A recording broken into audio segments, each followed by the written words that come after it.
하나님의 말씀은 누가복음 2장 11절 말씀 한 절만 제가 봉독하겠습니다. 오늘날 다윗의 동네에 너희를 위하여 구주가 나셨으니 곧 그리스도 주시니라. 아멘. 이제 성탄을 맞이해서 하나님의 말씀을 증거하도록 하겠습니다. 오늘 하나님 말씀은 누가복음 2장 11절을 요절로 읽었지만은 본문 말씀은 2장 1절부터 20절까지의 말씀을 본문으로 해서 말씀을 증거하도록 하겠습니다. 먼저 제가 본문을 쭉 함께 우리 교독해서 읽는 방식으로 먼저 본문 내용을 함께 살펴보도록 하겠습니다. 이때에 가이사 아구스도가 영을 내려 천하로 다 호적하라 하였으니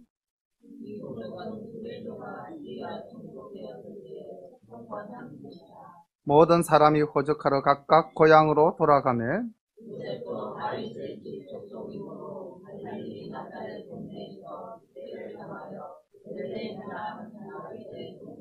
그 정혼한 마리아와 함께 호적하러 올라가니 마리아가 이미 잉태되었더라.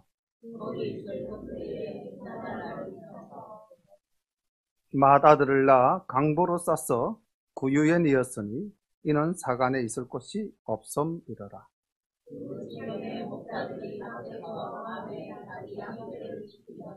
주의 사자가 곁에 서고 주의 영광이 저희를 두루 비치매 크게 무서워하는지라.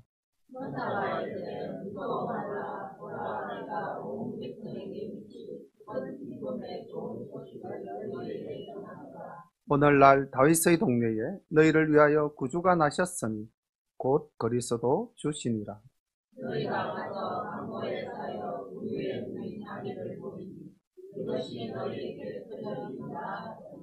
혼련이 흐다한 천군이 그 천사와 함께 있어 하나님을 찬송하여 가로되 지극히 높은 곳에서는 하나님께 영광이요 땅에서는 기뻐하시는 그 사람들에게 영광이라. 천사들이 떠나 하늘로 올라가니 목자가 서로 말하되 이제 베들레헴에까지 가서 주께서 우리에게 알리신 바 이 이루어진 일을 보자 하고 빨리 가서 마리아와 요셉과 그의 누이 자기를 찾아서 보고 천사가 자기들에게 이 아기에 대하여 말한 것을 고하니 듣는 자가 다 목자의 말하는 일을 이루되 마리아는 이 모든 말을 마음에 지키어 생각하니라. 목자가 자기들에게 이르는 바와 같이 듣고 모든 것을 인하여 하나님께 영광을 돌리고 찬송하며 돌아가니라. 아멘. 누가는 굉장히 과학적으로 또 사실적으로 말씀을 기록했습니다. 예수님께서 태어날 때가 언제였던가를 굉장히 역사적 사실에 비추어서 분명하게 이야기했습니다. 이때의 가이사 아구스도가, 이 가이사 아구스도는 가이우스 옥타비아누스로 당시 로마의 영역이 서쪽으로는 영국에서부터 동쪽으로는 이란 지역까지, 페르시아 지역까지 펼쳐지고 북아프리카 일대를 완전히 평정한 대제국 팍스 로마나를 조성하고 황제 자체가 원로원으로부터 아우구스투스라는 칭호를 받았습니다. 그러니까 사실 옥타비아누스 황제 때가 가장 황제의 힘이 크고 또 로마가 가장 왕성하였던 때입니다. 이 원로원으로부터 받은 아우구스투스라는 말의 뜻은 위대하고 고귀하고 지극히 숭배받는 자, 이런 의미입니다. 그래서 우리 성경에 이 아구스도라는 이 말은 아우구스투스라는 말의 한자 음력으로 기록되어진 말입니다. 그러니까 이 아우구스투스라는 말 속에 내포되어진 의미를 잘 생각해 보면은 인간의 힘이 강할 때 인간이 얼마나 교만한가를 알 수가 있죠. 다시 말하면 자기는 어떤 존재라는 것입니까? 위대하고 고귀하고 지극히 숭배받는 자다. 그래서 이후로 로마의 황제들은 자기를 신격화하는 이 아우구스투스라는 호칭을 다 달고 갑니다. 그리고 황제 숭배 사상을 만들어내기도 하죠. 바로 이 초대 황제가 옥타비아누스라는 거죠. 이때에 주님이 오신 때가 언젠가 이 땅을 다스리는 권력자가 가장 강성했을 때, 또 가장 교만했을 때에 우리 주님께서 오셨다는 거예요. 우리가 주님 오신 이 성탄절을 맞이하면서 한번 생각해 봅시다. 주님의 일생을 시작점과 끝점을 두고 생각해 보면 그 시작점이 어디입니까? 예수님이 탄생하신 곳이 어디죠? 마국간이죠. 탄생 시작점이 마국간입니다. 그리고 주님의 종점, 마지막 종착점이 어디셨습니까? 십자가 위셨습니다.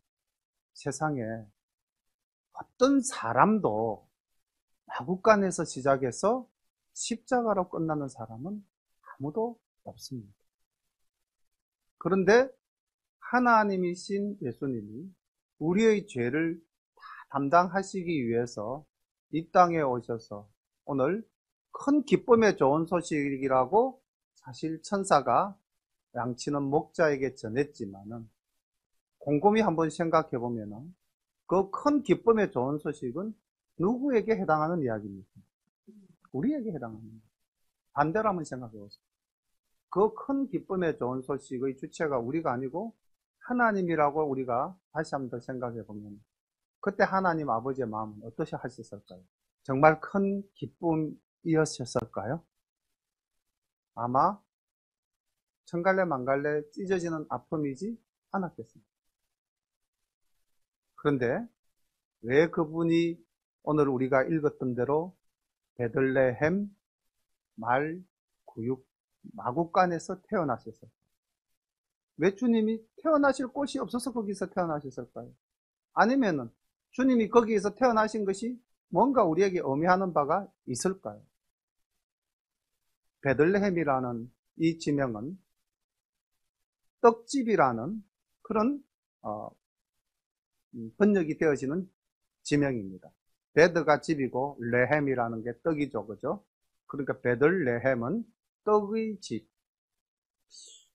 그런데 오늘 우리가 성찬식을 하면서 제가 우리가 떡을 나누면서 하나님의 말씀을 전가할 때에 우리 주님께서 친히 자신을 무엇이라 말씀하셨습니까? 내가 하늘로서 내려온 떡이다라고 말씀하셨습니다. 그리고 주님께서는 뭐라고 말씀하셨습니까? 이 떡을 내 살을 너희가 어떻게 하라? 먹으라 그렇게 말씀합니다. 먹고 기념하라. 먹고 기념하며 나의 이 죽음을 끝까지 세상 끝까지 전하라 이렇게 우리에게 말씀하십니다. 다시 말하면 주님이 베들레헴에서 태어나셨다는 것은 그분이 친히 그 살을 우리에게 주시기 위해서 오셨다 하는 상징적 의미가 내포되어져 있음을 우리가 알 수가 있는 겁니다. 또 주님께서 그 베들레헴 그 마국간 말 구유에 누우셨습니다. 태어나는 아기가 세상에 그 어떤 아기도 말 구육간에 누우실 수는 없는 것 아니겠습니까? 그럼 주님께서 왜 그 자리로 오셨을까? 그리고 왜 누가는 마태와는 달리 예수님의 탄생 소식을 목자들에게 전했을까? 마태는 예수님이 이 땅에 오심을 누구를 통해서 알렸습니까? 동방박사 세 사람을 통해서 알렸습니다. 아마 예수님이 태어나기 상당히 오래전에 동방으로부터 베들레헴까지 오는 시간을 생각한다면 적어도 두세 달 미리 전에 주님께서 이 땅에 오심을 예고하셨을 것 아니겠습니까? 그래서 동방박사들이 황금과 유황과 몰약을 들고 베들레헴까지 찾아오지 않았겠습니까? 마태는 유대인의 왕으로 오신 예수님을 증거하기 위해서 그 주님의 탄생을 알린 대상이 박사였고 또 그들은 왕을 상징하는 황금과 유향과 몰약을 예물로 가지고 와서 드렸던 겁니다. 그런데 누가는 왜 주님의 탄생을 이 들판에서 양치는 목자들에게 알렸을까요? 왜 그 사실을 기록하고 있을까요? 주님께서 말 구육간에 누우셨다는 것과 주님의 탄생을 목자에게 알렸다는 것도 또한 의미하는 바가 있는 거겠죠. 주님은 이 땅에 만왕의 왕으로 군림하시기 위해서 오신 것이 결코 아니었다는 것입니다. 아까 누가가 1절에서 카이사 아구스도가 영을 내렸다. 다시 말하면 로마 최대의 영역을 가진 최고의 힘을 지닌 황제의 시대에 그보다도 더한 힘과 능력을 가진 우리 예수님께서 구육간에 누우시고 마국간에서 태어나서 목자들에게 알렸다 하는 것은 주님이 이 땅에 오실 때 누구를 생각하시며 오셨다? 바로 우리를 생각하시면서 오셨다. 약하고 천하고 버림받은 자, 그들의 친구가 되기 위해서 주님이 이 땅에 오셨다는 것입니다. 오늘 제가 이 말씀을 준비하면서 7절 맨 마지막 그 서술어가 참 마음에 쨍하니 많이 와 닿았습니다. 뭐라고 기록이 되어져 있냐면요, 있을 곳이 없음이러라. 하나님께서 이 땅에 오셨는데 어느 누구 반기는 사람 없었고, 어느 누구 그분이 이 땅에 오셨을 때에 편히 누우실 자리 하나 마련해 주지 않았다는 것. 있을 곳이 없었다. 그런데 우리가 주님께서 공생의 사역을 하시다가 고향 나사렛으로 돌아가실 때도 주님께서 그런 말씀을 하신 적이 있으시죠. 오늘 이 말씀과 비슷한 말씀 혹시 기억나시는 것 있습니까? 여우도 굴이 있고 새도 제 집이 있거늘 인자는 머리 둘 곳이 없도다. 주님은 이렇게 아무것도 가지지 않으셨고, 그리고 그분의 삶이 누구로부터 단 한 번도 인정받거나 존경받겠다라는 생각을 하신 적도 없으셨습니다. 오늘 우리 집사님이 기도하시면서 내려놓지 못함을, 비우지 못함을 고백했는데, 우리가 오늘 이 성탄에 한 번 더 깊이 생각해 볼 것은 주님의 나심이 누구를 위함이었던가, 그리고 그 나신 주님은 왜 그렇게 천하고 천한 것으로 오셨을까? 그리고 그 주님이 오심을 알리는 대상이 왜 하필이면 그 당시 이스라엘에서 가장 천한 계급 중에 한 사람이었던 목자들에게 알렸을까? 주님은 우리를 위해서 오신 것을 이야기하고 있는 것입니다. 천사들은 목자들에게 그렇게 이야기했죠. 오늘 큰 기쁨의 좋은 소식을 너희에게 전하겠다. 그리고 11절에 보면은 너희를 위하여 구주가 나셨다. 다시 말하면 이 성탄절에 오신 주님은 누구를 위해서 오셨다? 우리를 위해서, 나를 위해서 오셨다는 것입니다. 나의 죄를 씻어주시기 위해서, 영원히 죽을 수밖에 없는 나를 영원한 생명으로 이끌어주기 위해서 주님께서는 이 땅에 오셨다. 사실 하나님께서 이 땅을 창조하시고 첫 번째 인간을 지으셨을 때에 험없고 순전한 사람으로 만들었죠. 아담. 그런데 그가 하나님 말씀에 순종하지 않으므로 하나님이 주신 말씀을 어김으로 말미암아 이제 이 땅에는 죄가 들어오게 된 것이고, 영원할 수 있었던 우리의 생명도 유한하게 되어버린 것이죠. 그래서 우리에게는 죄와 사망이라는 것이 가장 우리를 두렵게 하는 것이 된 것입니다. 그런데 하나님께서는 이러한 우리의 한계점을 이제 회복시키기 위해서 예수님을 이 땅에 보내신 겁니다. 친히 이 땅에 내려오신 것이죠. 그래서 주님께서 이 땅에 오심으로 말미암아 우리는 아담이 지었던 죄, 그 원죄로부터 회복될 수 있었습니다. 무엇 때문에요? 십자가상에서 피 흘리신 그 주님 보혈의 피의 공로로 말미암음입니다. 그리고 이제 우리는 그 주님께서 부활하심으로, 죽으셨던 주님이 부활하심으로 우리도 부활 소망을 가지고 영원한 생명을 기대하게 되었다는 것입니다. 이것이 큰 기쁨의 좋은 소식, 유앙겔리온, 다시 말하면 복음인 거죠. 그런데 주님께서는 우리에게 말씀하셨습니다. 뭐라고 말씀하셨습니까? 이 복음을 땅끝까지 전하라는 거죠. 그렇다면은 우리는 그저 듣는 사람이 되어야 되겠습니까? 아니면은 듣고 실천하는 사람이 되어야 되겠습니까? 오늘 이 성탄절날 우리가 다시 한 번 더 이 성찬 예식까지 통해서 주님의 오심을 축하하는 자리에서 또 주님의 그 죽으심을 우리가 기념하면서 우리는 어떠한 삶을 살아야 될 것인지 오늘 저는 두 가지 여러분들에게 한번 생각해 볼 거리를 제공하고자 합니다. 첫 번째, 내 삶의 기준이 누구인가? 내 삶의 기준이 누구인가? 하나님께서 예수님을 이 땅에 보내실 때에 하나님의 기준은 어디에 있었습니까? 하나님 자신에게 있었습니까? 아니면 영원히 죽을 수밖에 없는 우리들에게 있었습니까? 우리들에게. 그래서 친히 인간이 되셔서 이 땅에 오신 것 아닙니까? 그렇게 해서 그 오시는 그 순간부터 돌아가시는 그 순간까지 그분은 단 한 번도 편안한 적도 없었고 따뜻한 적도 없으셨습니다. 그럼에도 불구하고 끝까지 그분은 우리와 함께 하셨습니다. 그렇다면은 나는 내 삶의 기준이 누가 되어야 될 것인가? 내가 되어야 될 것인가? 아니면은 우리를 위해서 돌아가신 그 예수님이 되어야 될 것인가? 이거를 한 번 더 깊이 생각해보는 성탄절이 되었으면 참 좋겠습니다. 또 하나는 만약에 내 삶의 기준이 예수님이라면 나는 어떻게 예수님을 닮아갈 것인가? 이것 또한 우리가 한 번 더 생각해 봐야 되지 않겠습니까? 우리 여기 중학생 준이 준아가 있는데 아마 부모님들이 어렸을 때에 책을 많이 읽혔을 겁니다. 어떤 책을 많이 읽혔을까요? 위인전을 참 많이 읽혔을 겁니다.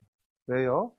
그 위인의 위대한 모습을 본받아서 너희들도 그런 사람이 되어라. 그런 마음으로 아마 이 세상 모든 부모는 자기 자녀를 키울 때에 가장 권하는 책이 아마 위인전이었을 겁니다. 자, 그런 여러 부모님들의 마음을 다시 한번 더 생각해 본다면은 오늘 아버지 되시는 하나님께서 우리에게는 누구를 닮아가는 삶을 살아라고 말씀하시겠습니다. 내가 여전히 내 중심으로 내가 하고 싶은 대로 산다면은 이 성탄절의 의미는 굉장히 반감되고 말 것입니다. 어제 저녁에 상제하고 둘이서 이렇게 이제 시내를 잠시 나갔었습니다. 근데 시내를 나가도 성탄절의 어떤 그런 기쁨과 성탄절의 감동이 전혀 없는 세상이 되어버렸더라고요. 그래서 집에 돌아오면서 곰곰 생각을 해봤습니다. 설 추석 명절을 또 생각해보니 우리가 옛날에 그 가졌던 설 추석 명절의 그 감동과 기쁨이 지금 이 땅에는 별로 없는 것 같아요. 다시 말하면은 사람들은 점점 어떻게 되어져 간다? 강팍해져 간다고 저는 생각을 해요. 여유도 없어지고 인정도 메말라져 가고 우리 모든 삶의 기준이 사람도 아니고 하나님도 아니고 이제는 모든 그 기준이 뭐가 되어버렸다? 물질이 되어버린 그런 시대를 우리가 살아가고 있다는 것을 어저께 저녁에 짧은 시간이지만은 한번 느껴보았습니다. 그러면서 우리는 성탄절 날 다시 한 번 더 생각해보자. 우리는 해마다 맞이하는 성탄절을 어떻게 맞이할 것인가? 왜 예수님께서 이 땅에 오셨는가? 천사가 전한 너희를 위한 큰 기쁨의 좋은 소식이라는 것이 과연 어떠한 것이었는가? 그것을 생각하면서 제가 성경 말씀을 바탕으로 짧은 시를 하나 정리해 보았습니다. 99% 모방입니다. 저의 창작은 1%에 불과합니다. 제목, 예수님의 그 아픔이 오늘 우리의 기쁨이 됩니다. 그는 하나님 앞에서 마치 연한 순과 같이 마른 땅에서 나온 싹과 같이 자라서 그에게는 고운 모양도 없고 훌륭한 풍채도 없어 우리가 보기에 흠모할 만한 아름다운 모습이 없었습니다. 그는 사람들에게 멸시를 받고 버림을 받고 고통을 많이 겪었습니다. 사람들이 그에게서 얼굴을 돌렸고 그가 멸시를 받으니 우리도 덩달아 그를 귀하게 여기지 않았습니다. 그는 실로 우리가 받아야 할 고통을 대신 받고 우리가 겪어야 할 슬픔을 대신 겪었습니다. 그러나 우리는 그가 징벌을 받아서 하나님에게 맞으며 고난을 받는다고 생각하였습니다. 그러나 그가 찔린 것은 우리의 허물 때문이었습니다. 그가 상처를 받은 것은 우리의 악함 때문이었습니다.